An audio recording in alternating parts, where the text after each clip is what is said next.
নরসিংদী শহরে আজকে আমরা কেন যাচ্ছি, কি কিনবো, কি কেনাকাটা করব, নরসিংদী শহরে কি কি পাওয়া যায়, পাইকারি কি কি কালেকশন আপনারা পাবেন, এবং কালীবাড়ি বড়বাজার যেই নরসিংদীর মার্কেটগুলো আছে ওইগুলো কি কি পাওয়া যায় না পাওয়া যায় পুরোটা দেখতে হলে আমাদের ভিডিওটা আজকে অবশ্যই দেখে রাখবেন, কেননা আজকে কিন্তু আমাদের ভিডিওর মধ্যে অনেক কিছু দেখাবো। আসসালামু আলাইকুম, welcome back to my another new blog.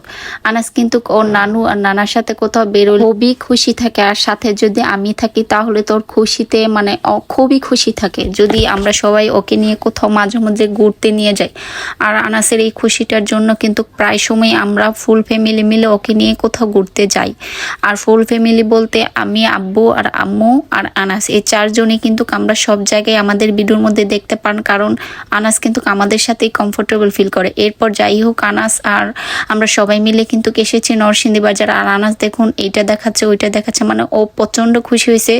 For the first time Anas এই নরসিংদী বাজারে এসেছে, কারণ এইখানে অনেক কেনাকাটা হবে। আর আনাস কটন গ্যালারির জন্য আজকে আমরা অনেক কিছু কেনাকাটা করব। ফার্স্টে আমরা ঢুকে যাচ্ছি, এটাকে কি বলে, বাজারের যেই মার্কেট সাইডটা আছে ওইটাতে, কারণ আব্বু আগে যাচ্ছে। আব্বুর কিছু পলিথিন লাগবে, কারণ আব্বু যেহেতু ফল বিক্রি করে, ফলের কিছু পলিথিন কেনাকাটার প্রয়োজন হয়। আর এখানে কিন্তু অনেক রকমের পলিথিন পাওয়া যায়। আপনার যারা ফল কিংবা সবজি বিক্রি করেন তারা চাইলে কিন্তু এখান থেকে পলিথিনগুলো নিয়ে অনায়াসে বিক্রি করতে পারেন। আর অনেক মাছওয়ালারাও কিন্তু চাইলে এখান থেকে পলিথিন নিয়ে বিক্রি করতে পারেন কিংবা নিজেদের ব্যবহারের জন্য ইউজ করতে পারেন। দেখেন এটা হচ্ছে নরসিংদীর সেই পলিথিনের পাইকারি জায়গাটা, যেখানে থেকে আব্বু প্রায় সময় পলিথিন নিয়ে যায়।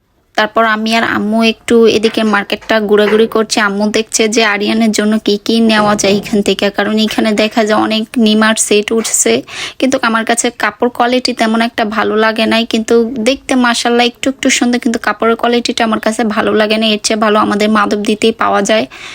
আর দেখেন এদিকে কিন্তু প্রচুর কালেকশন আছে। আর নরসিংদীর এই কালেকশনগুলো কিন্তু যারা ইউজ করেন তারাই একমাত্র বলতে পারবেন যে এখানে কালেকশনগুলো কেমন। আর যদি ভালো হয় অবশ্যই কিন্তু আমার পেজে একটা নক দিবেন, বলবেন যে এখানকার কালেকশন কীরকম। আর সবাই দেখেন তাকিয়ে আছে, ভিডিও করছে। অনেকে বলছে আপু আমাদেরটা একটু ভিডিও করে যান, আবার অনেকে কালেকশনের ভিডিও করতে নিষেধ করে, কারণ কালেকশনের ভিডিও নাকি একজন দেখা আরেকজন নিয়ে আইসা পড়ো, ওইটা নাকি মার্কেটওয়ালার ধারণা। যাই হোক, এই মার্কেট থেকে বের হয়ে এবার আমরা যাচ্ছি সামনের দিকে কিন্তু আরো অনেক কিছু কেনাকাটা বাকি আছে। আর আজকের ভিডিওটা যদি আপনাদের কাছে ভালো লেগে থাকে তাহলে অবশ্যই একটা লাইক কমেন্ট করবেন, আর ভিডিওটি একটু বেশি করে শেয়ার করবেন। আর দেখেন আমাদের নরসিংদীর ভিতরে কিন্তু অনেক কসমেটিক্স বা অনেক রকমের হরেক রকমের জিনিস পাওয়া যায়, যেগুলো নাকি আপনারা এখানে আসলে একমাত্র বুঝতে পারবেন। আর এই মার্কেটটাতে কে কে আসছেন অবশ্যই কিন্তু আমাকে ইনবক্স করতে ভুলবেন না। এরপরে এখানে দেখেন আশেপাশে অনেক মজার আইটেম, খাবারের আইটেম কিংবা বডি ওয়াশ অনেক কিছুই প্রয়োজন হয়, সব কিছুই পাবেন এখানে। আর এই হেদা পাতাটা আপনারা কারা কারা চেনেন? অনেকে হেদা পাতা, অনেকে তামাক পাতা বলে, মানে এটা আগেরকার দিনে অনেক বেশি চলতো।